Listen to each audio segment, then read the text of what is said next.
Here we are with Julianne Fox and Sofia Bryant, and we're just going to discuss their great film, Never Better, that's in the festival lineup this year. We're so glad to have it, as Lorenzo said.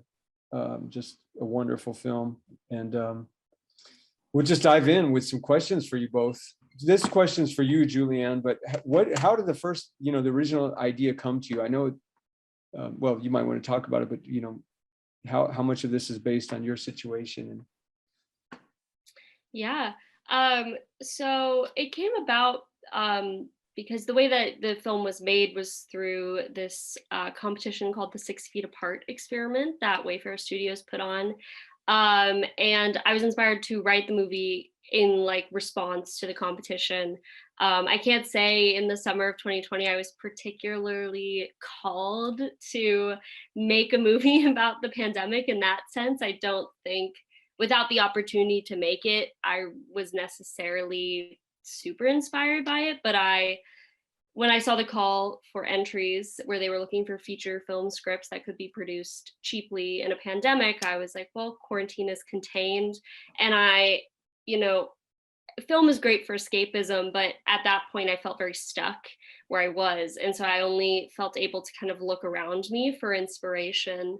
And I have cystic fibrosis, and Justin Baldoni, who made Wayfarer Studios, has made a movie about CF called 5 Feet Apart.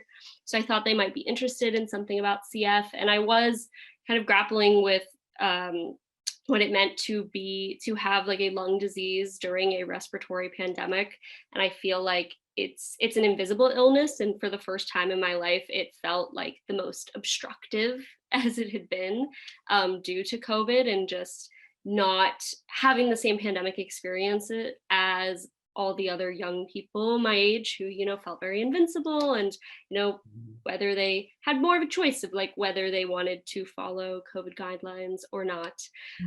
So, first off, I did not have a bad roommate. I kind of took the inspiration for the film as my nightmare scenario, in a sense of I felt very loved and supported by the roommates I lived with, and I was very comfortable and open with them. They knew about CF. We talked about it. We tried our best. There were still hiccups because who knows? Living with roommates is hard enough. Living with roommates in a global pandemic, you're trying to graduate college. It's messy. But I kind of I created a lot of fiction around the narrative, just around the emotions and the fears that I had. And trying to put that onto screen. And I think it really started with just the first scene. I don't even remember when I had the idea, but I wrote those first couple scenes with her voiceover, screaming into the pillow. And then I read it with some of my friends. We were like, where could it go from here? And I wrote a very bad 60-page draft that I submitted to the competition. They saw something they believed in the story and that I would edit it, and then it got selected, and then we went into we did 15 drafts. So much changed from that beginning point, and then we were shooting it 4 months later. It was an incredibly fast process. Wow. Oh yeah. What was it, 10 days really when it came down to it? We finished in 10 days. 10 days. 10 days of shooting. Because when I wrote it, maybe I entered the competition in June of 2020. They announced we were selected in August. August, September, October was development and prep and casting, and then we shot in November of 2020, and we shot it in 10 that days. Is super fast. Yeah. And even now it's a little under 2 years after I first wrote it, and it's out in the world, which is crazy, even though it's still, just because it was a pandemic too, time is moving so weirdly. Exactly. It's finally out. It's been so long. Yeah. I'm I'll never be able to make a movie this fast again. I'm spoiled in that sense. But at the same time, after we finished shooting it, we were all kind of wait, we did that. And after that, I was wait, I could do this again. I would do this again.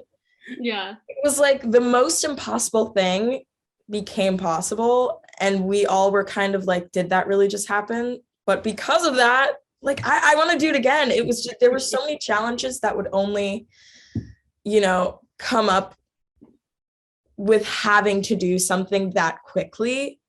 And so many experiences that are like so specific to having shot this project. And I would do it again because there was something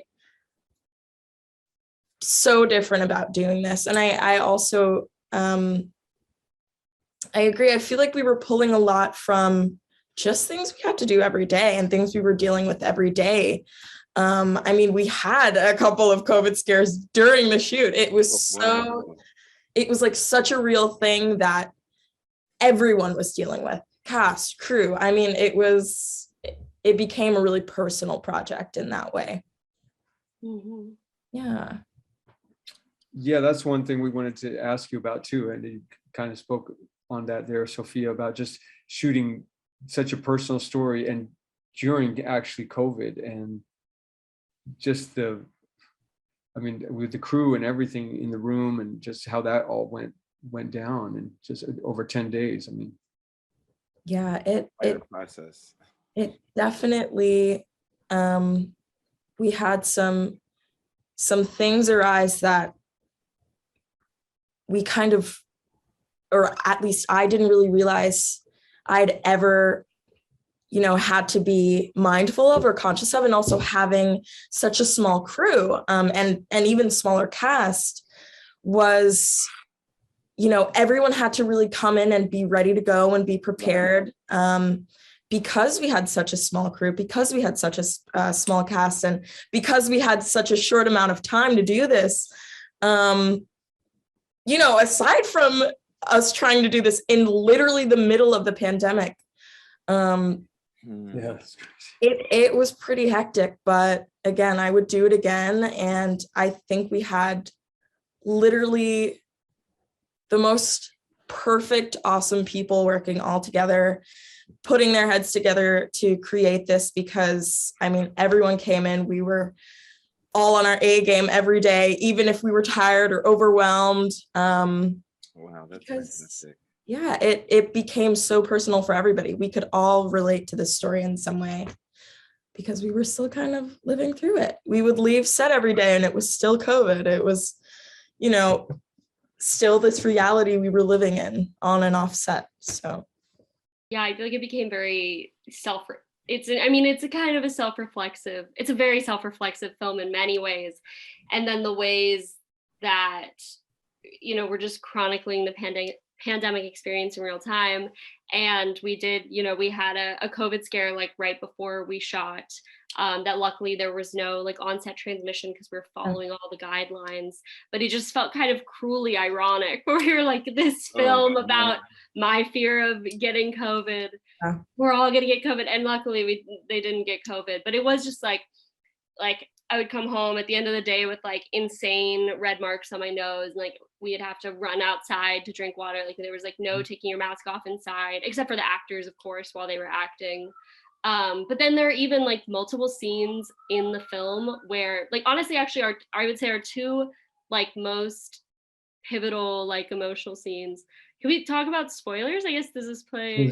I was gonna say, yeah, I think hopefully you've all seen the film before. Yeah, because if it's on, it's the scene with the fight with the roommate after the Tinder date, and then when they're in the car at the end of the film are kind of the two most pivotal moments between Amanda and Therese, and they're wearing masks in both of them, which is a very interesting acting challenge. Like we did, I think, in some of our auditions, I think especially for Amanda, because I think we were having her read the car scene for some of her auditions, we had them wear masks, and it really says a lot if you can get it from their eyes. But then it also honestly was a very interesting editing tool too, because you could move around. Like if you liked the shot and you liked the read in a different one, you could totally like puzzle piece them together and people wouldn't even know. Wow. It just is a very interesting that device. you don't even think about because they're wearing masks. So you're like, they could be saying anything. You just wow. Yeah. That brings up another interesting thing that we had a lot of fun with on set. Julianne wrote a lot, if not almost all of Therese's lines as, inner monologue or internal thoughts. And so it kind of gave us a really awesome space to play around in because, we would shoot and then Julianne would just give me a thought and I would just go through the motions of processing that thought or thinking that thought. And then, later on when we were doing ADR and stuff, we were like, hey, you know what?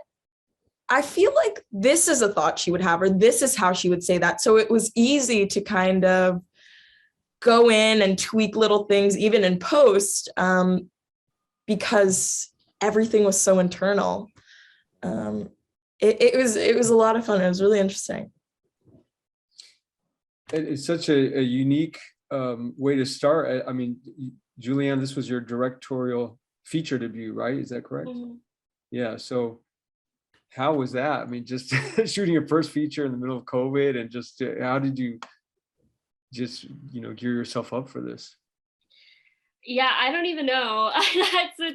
It's a bit of a fever dream because it was during COVID. It was also like 6 months after I graduated college. This is not what it feels weird to have like a positive thing come out of the pandemic, because the pandemic inspired Wayfair to make this competition, which to help us make features for a very micro budget amount of money. But the idea of a feature versus a short is much more life-changing. But I feel like I definitely feel like I skipped a few steps. Like I think without this, I probably would have put my focus into making, like a really good short film, because I didn't really get to make a thesis film in college because I actually wasn't a production major. I was like a film theory major.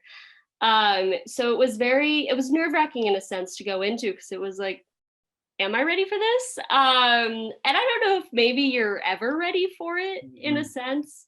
But it felt like a trial by fire for sure. But luckily I do think I was ready for it. I think coming out the other side, it was a very validating experience to be like, okay, like I can do this. And if I can do it under these circumstances, like hopefully it's never this hard again. I'm wondering how you would feel about doing a film with a larger crew and a whole, Yeah, I mean, that sounds wonderful. I think, but you feel like you're ready for it now after this, yes? Oh, definitely. And like, I think a lot of the film industry is like faking it till you make it, which is maybe a little bit of imposter syndrome speaking, because you're not faking it, you have the skills.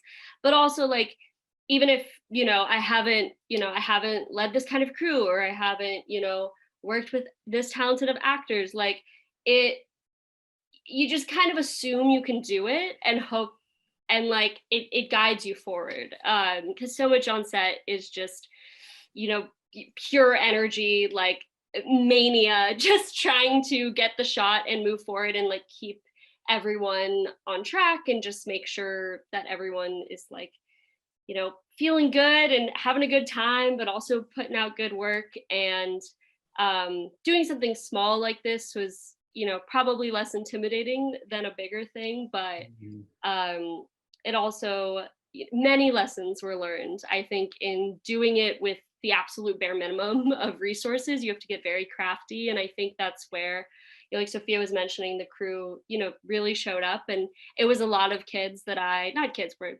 lot of people who I had just graduated USC with. So we all were still in this very like film school mindset of just like do whatever it takes to get it done, and not obviously whatever it takes, it still has to be safe and it has to be up to code. But I think that really benefited us of just having a lot of thrifty and talented people at my disposal who were ready to jump onto this project and give it their all. Yeah. Well, I think what you said about just you're never ready is such a common thread. You hear so many directors that well-established directors, Akira Kurosawa and so on, that have said that they learn something new every film. Like they're never really ready, because every film is so different. Even you're never doing the same film twice. So it's like, that's so and true. You could be as ready, as ready as you could ever feel. Everything mapped out, perfect. Like when you get on set, it's gonna change. Like everything changes in the moment, and I think that's where you find, some of the most fun things. Like some of my favorite lines in the film are just improvs, or the places where we got to play around with it, that, you know, things I didn't really expect to happen. Oh, I'm sure some great stuff came out of that. And Sophia, it was your first leading role as in a feature? Or? Yes. Yeah, this was my first. Wow, you girls. Okay. it was, I mean, this project specifically, because it was so internal and so personal and very focused on Therese specifically and her, you know, it's from her POV a lot of the time, and it really is about her experience, her version of quarantine in this pandemic. And so I had to do my homework every night, and of course also draw from my own life. And like Julianne was saying, we were still living in COVID real time, and we still kind of are. And so just pulling from everything around me, pulling from my own experiences, and you know, just doing the homework, because this was very new for me. And yeah. The scenes with your mother, where I was laughing so hard. Oh yeah. We had some of those actually were improvised, right, Julianne? We were throwing some lines and some mannerisms in there that I just I totally do with my mom. I was talking to her as if that was my mom. And she has such a good mom voice. Like I think she was like a friend of a friend. Yeah, and with her little like slight Southern accent, it's giving my mom. So those were very real conversations that I was having with my mom, that I still have with my mom on the phone. But and that was an interesting thing too, I think, about making the movie in COVID. Like there's so many characters that are like, the mom is just on the phone, or her friend Bella is just on FaceTime, and Sid is on FaceTime for like most of the scenes. And when Sid, who was played by Piper Curda, her FaceTime scenes, she was on set. Like we had a day, she was there, she was in the other room, so we could talk to her. But like the mom was just calling from her house, or like some of the phone calls with the nurses were like someone reading it on set and we popped someone in after. But the mom was always actually on the phone with her. Her friend Bella was actually on FaceTime with her. And it wasn't necessarily like, for me, how to keep less people off set, you know, keep the numbers down. It was just like naturally, like when you're writing something about the pandemic, she's quarantined alone, like that's how I'm talking to people. I'm FaceTiming, I'm Zooming, I'm on the phone. So the way that, like, it's very interesting the way that technology just kind of naturally made its way in the film. And I wanted to do a lot of it like as practically as possible versus like greens. I don't know, some of those green screen FaceTimes, I can always clock that immediately. And not that we even had the budget to do a bunch of VFX like that. So it all kind of made it more real for me too, as Therese, because all of the little, you know, going in and out on the phone calls, or hanging up on my mom, or, you know, having to wait for a buffering screen on FaceTime, it really kind of added to the realistic feel of it for me on set. It was a lot of fun. It was great. Well, your performance was just so, I mean, captivating, and you were just in that moment with you, and just could relate to this character so well. And it's just, I mean, obviously, like you said, there were things that you could actually relate to the character, but still, it just was very impressive just to have, just since you were the sole actor in so many of the scenes throughout the whole film, and you really carried so much of it. I'm curious about the relationship you two had, you know, just working together, because it's so intimate. It's so, you know, such an intimate, personal. Story, how that just, you know, I mean, how you found that, and any highlights regarding that you can tell us about. Yeah, what's really, really fun that we kind of always talk about is, because we always talk about how, you know, we were making a film about something we were dealing with in real time, and the characters, and how Therese is really kind of like a blended up version of Julianne and I. Like all of the mannerisms and little quirks that she has are things that I just do that made their way into Therese. And then, you know, slowly we all started kind of doing on set, and Julianne was adding her own little jokes, and it just became this morph of the two of us. It's like a very like mind meld, which I feel like I found in this process with like my producer and I, our producer Portia and I, or my DP Liz and I, like we would always be like same brain, you know, like we would have the same thought at the same time, even though obviously there's like plenty of disagreements and different thoughts, which is what helps, you know, lift it up. But you're in constant contact and you're around each other all day. And also we haven't really like this was the most social interaction, being around 12 masked people on set for 10 days that I'd had. Yeah. Other than just like my roommate and her girlfriend were like my bubble. So and my roommate helped out on set a little bit too, even. So it's like when you're just spending so much time, everything does mesh together. And I think that's also like, I think because of how quickly I had to write and like develop this script, I didn't do a ton of character work for Therese. Like on the page, she is very much me. Like she talks like me, you know, the sarcasm, like when I read it in my head, I'm kind of just reading it in my voice. Like when I write, a lot of times I'll read things out loud. So it was very much me, and I didn't want it to be me because that's less interesting. And so I kind of knew I wanted to leave it up to an actress to just like bring herself to it. And like Sofia totally did that. Like she said, like the pointing was we all were pointing at the end of the film, and like it was contagious. And I don't know if I'm just more like chronically online now, like I have some more of those mannerisms, or if I truly just picked it up from set. But there are multiple people like who know me, who either, some of whom I've like become closer to, like have met me like, you know, in the past year. And they were like, did you tell Sofia to point like that? Like she got your mannerisms down so well. I was like, no, they are her mannerisms.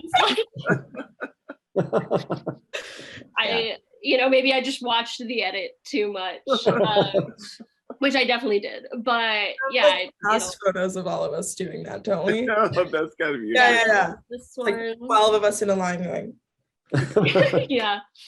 And then I feel like also like when I watched the film again, or like Sofia came out for a screening in October, and I feel like it like came back a little bit, you know, like yeah. My antibodies were back down. Yeah. And what about, sorry. I think that's where, you know, the film luckily like does succeed, is just that you really like Therese. Mm-hmm. And I think you can disagree with Therese, and in some ways throughout the process we've grappled with the idea of her being kind of an unlikable character, which is a lot harder of a concept for people to grasp for a female protagonist. But I remember like when I first got the first email from Sofia after we like, you know, she accepted the offer, and for the first thing you wrote or in there was like, I love Therese. It wasn't even like, I love the script, I love the story, I love the project, like I love Therese. Yeah. And I realized when I was thinking about it after, like that's really what we needed, because if she loves Therese, she loves herself, I think then other people will as well. Yeah. That's exactly, when I first read the script, that's exactly what stood out to me, was how similar Therese was to me. And so really interesting that Julianne's saying that, you know, you write as yourself. And then when I'm reading it, I'm reading it as myself. Right. And so I was like, I get this girl, and I completely understand her thought process and the inner monologue she has with herself. Like I have said these things to myself, it just clicked. And so it was one of the, which, you know, no surprise, Therese really is just like a blended up version of the two of us, but it really, really felt like me at many different points of my life. I feel like sometimes when I'm doing my little daily tasks, even now, I'm like, that is such a Therese thing to do. Because she really is just another version of myself. So yeah, I have love for her. And maybe you could talk a little bit about how you casted Sophia, how you found her, how did that come about? Yeah, I think like Wayfair had a connection to her agent, so we got, various tapes from them. And we did, like, I remember I got this call from my producer, and she was like, "Wait, look at this girl Sophia's tape," because like we hadn't seen her previous work, so we were kind of like, "Wait, who is this?" And they were looking into it. And the funny thing is, I will say my producer Portia was like, I knew from that tape. But like I think, like I said, I didn't really do a lot of character work for Therese, and I just, I knew I didn't want it to be me, but all I had was that idea of the part of it that was myself. And I was expecting, as we saw a lot of different people for it. I was expecting to have some like aha moment of like, yes, that's exactly how I expected that to be read. And like, that is Therese. And even with Sophia, like I never had that. And I think it's because I didn't know what I was looking for. Whereas I did have that moment with Amanda when I saw Sarah Kane, who plays Amanda, her self-tape. She's wearing the orange shirt she wears in the Tinder fight scene. And like that I was like, that is exactly how it was in my head. Like, yes, that it was perfect.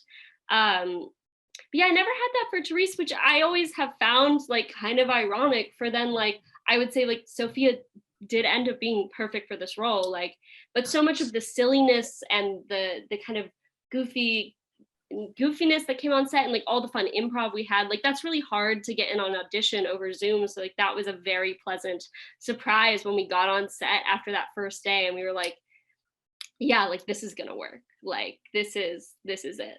That's great. Fantastic. I also think it was an interesting thing I've thought of is like Sophia's actually 2 years younger than me. So she was 20 when we shot the film, and the character's supposed to be like, a college grad. So she's like 22, turning 23, which was a little about how old I was when we shot it. But with a character who's 22 in Hollywood, we're talking about a lot of actors who are like 26, 28, 29. And like I always pushed back against it a lot because I'm right on the edge. I'm like the oldest Gen Z, and I do feel very aligned with that generation. And like with the idea of casting someone who's like 28 in this role, even if they look 22, will they feel 22? Right. And like how often do you get to play like you're younger playing older? I feel like doesn't happen as much. And I think that worked out so well with Sophia as well, where it feels very, very Gen Z, and that is definitely what I wanted. Yeah, I really felt the freedom to do all of those, I guess you would say, Gen Z mannerisms and jokes, and even like certain inflections in my voice and certain sentences. Yeah, it feels very of this time, which is gonna be cool to watch, in a few years and still kind of get it and say, oh yeah, I remember that. I remember that culture or that point in time. Because I feel like Gen Z does have a very specific sense of humor, a pretty specific look. And I think we did a pretty good job of encapsulating that in this film. Yeah. It is and I such a think time some of it capsule. just came naturally too. Yeah, for sure. Yeah. It is such a time capsule, and it's like you said, it's going to be really interesting to watch it in 5 or 10 years because it's just going to take you right back to this time. Yeah, it's like we were saying, I talked with our production designer a lot about this while we were making it. And, they were like getting the right hand sanitizer and Clorox wipes, etc. And it was like, we're like making a period piece in real time. Real time, exactly. Which is so odd. And we're making it in November 2020 about, we're like wiping things down, and around the time we were filming it was like when we were finding out that like we didn't really need to be doing that, and like all these things that we were so I feel like we were so preoccupied with like the wrong things at the beginning. Like we just thought if we if you guys had documented, I hope you documented back the back stuff that was going on. Yes, we did. Oh, Because it was so comical at times. Not even, it was just like, there would be moments where we would realize how ironic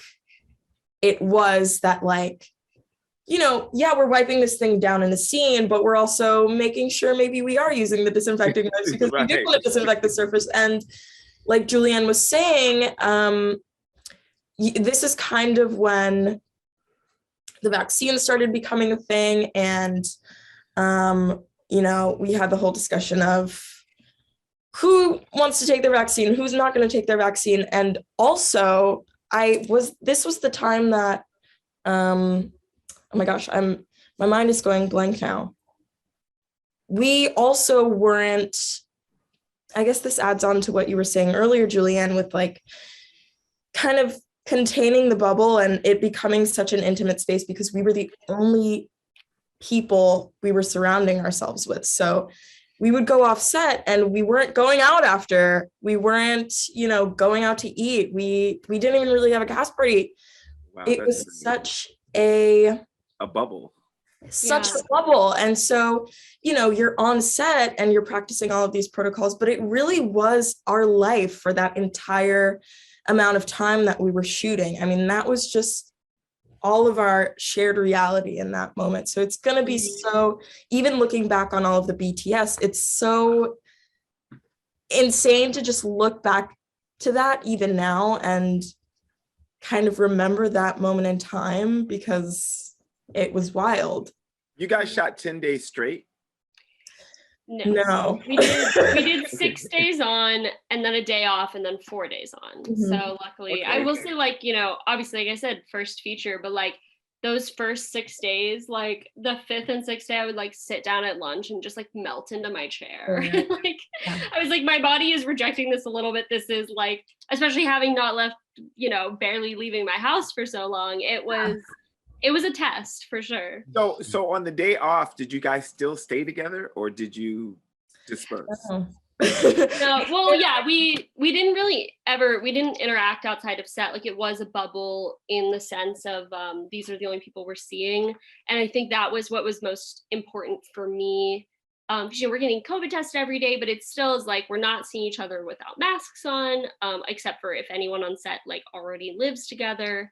But I think that was an important thing for me going into it, is just also hiring people that like, which is I think an easy thing to ask when you read the script and you see what it's about, of like, you know, when you're not on set, like, you know, don't be going to bars, or, you know, this is a time when like some things were open and people were starting to live, you know, their different realities even before the vaccine. And we were shooting in November 2020, which was when cases were skyrocketing. Like that December, that January was the highest cases that the US has ever had. And then of course, this past December and January was the highest cases we've ever had again.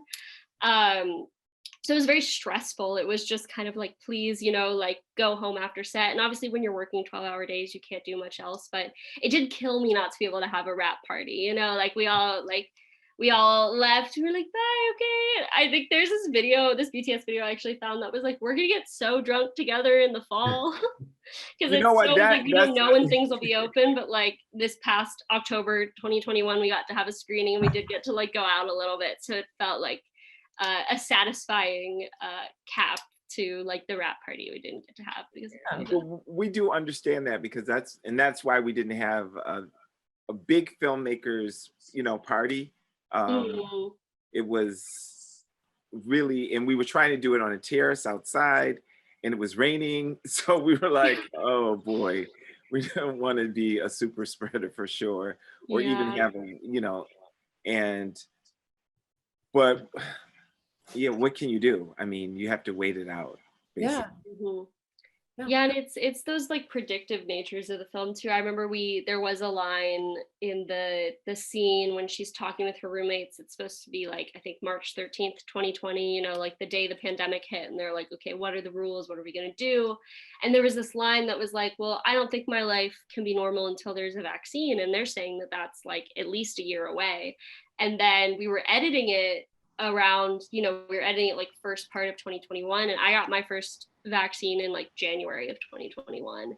And it was like, while we were editing it, it just was like, it wasn't even necessarily an inaccurate line, but it just felt weird. We were just like, I think we can do without it. Like, that's just too predictive. And it was those kind of ways where we're documenting the pandemic, we're putting it into a narrative, but we're also like, trying to anticipate different things with it, which is obviously has proved a hard thing to anticipate what's next.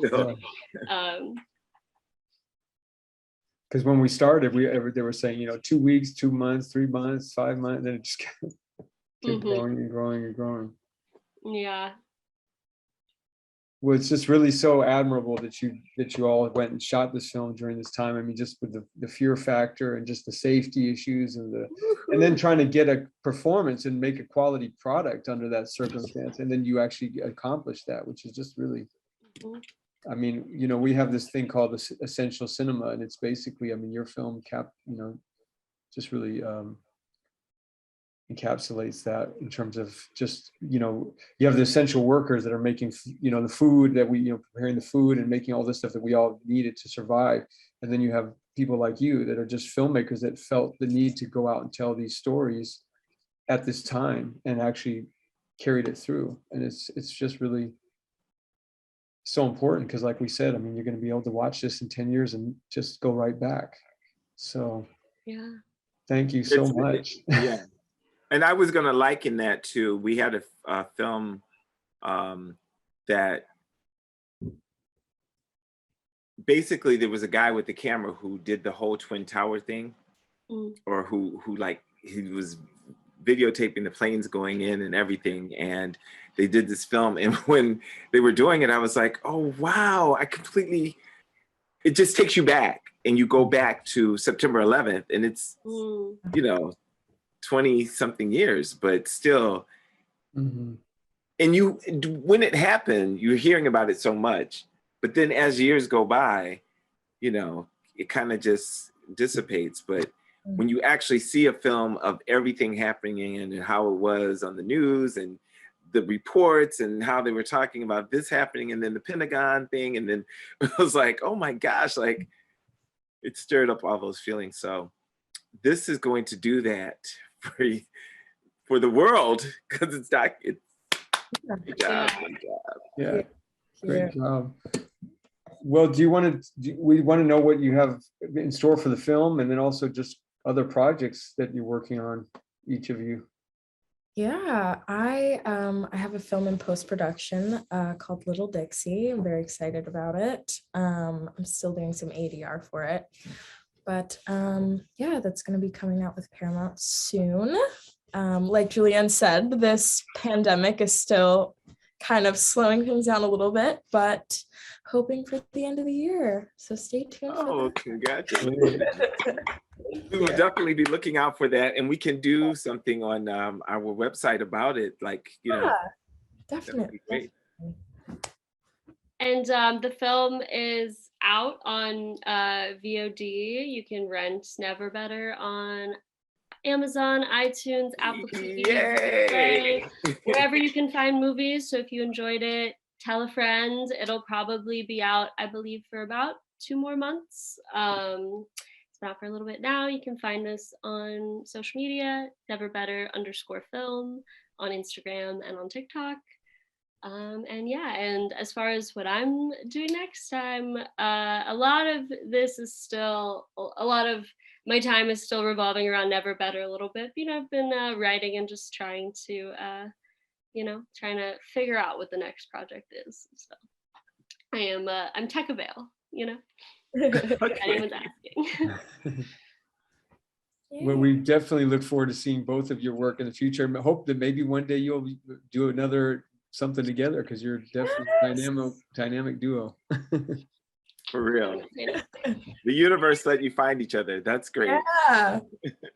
Oh, I wanted to ask one more question about just working on a predominantly, I mean, if not all female production, it seems. Oh yeah. Freaking awesome. Oh yeah. That was let me just say, I actually spoke about this. I can't remember when or where, but I had a moment and I was like, thank you for bringing that up. So I'm going to have that moment again. Thank you for bringing that up.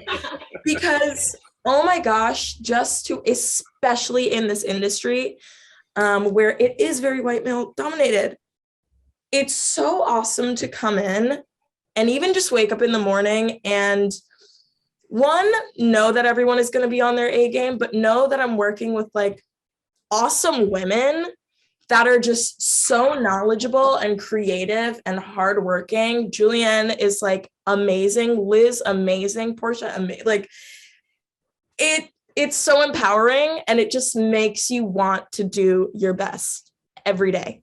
Wow, and that is a huge reason of why I would do this again. It's so refreshing, and I really, really hope that more and more projects start to come up that are really just like kind of female dominated, because it's awesome. It feels really good, and we create some awesome content. So snuff around.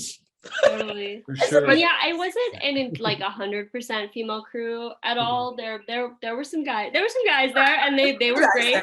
But it was like all our department some heads. token guys. Yeah, exact. Our token men. Wow, what a tough position to be in. Yeah, it was. We had pretty much all female department heads. Our production designer is gender fluid. So there were. Yeah, it was like our producer, Portia, DP Liz, our editor, Olivia, costume designer, composer. There's very few female composers. We had an incredible composer in Spencer Peppett, who also leads the band The Ophelias, which we really think you should check out. But we did a screening at SCA at USC, and we did a Q&A with Liz and Portia. And Liz said something, because Liz was the first person I hired on this project, even before our producer. Like, as soon as I got picked, I knew that I wanted her to DP it, because I'd worked with her in school. I'd never worked with her as a director, but she was just an incredible DP. And she said something where she was like, yeah, Julianne hired me because she wanted a female director, she wanted a female DP. And I was like, no, Liz, I wanted you. Like, I love working with female DPs, and I think that's a place even more so than a female directors that we like need more improvement on. And I was like, no, you were just like the sickest DP out of our year. Like, I didn't choose you over the more because of something like that. I chose you because you were the best person for the job.